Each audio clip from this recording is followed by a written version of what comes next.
శ్రీరామ్ స్నేహ జంటగా నటించిన తమిళ చిత్రం ఏప్రిల్ మాదతిల్.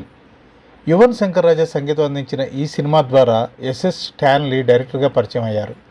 2002 నవంబర్ 29న ఈ తమిళ చిత్రం విడుదలైంది. రోజా పూలు మూవీతో హీరోగా పరిచయమైన శ్రీరామ్కు ఇది సెకండ్ ఫిలిం. ఈ మూవీని తెలుగులో వాళ్ళిద్దరు పేరుతో డబ్ చేశారు.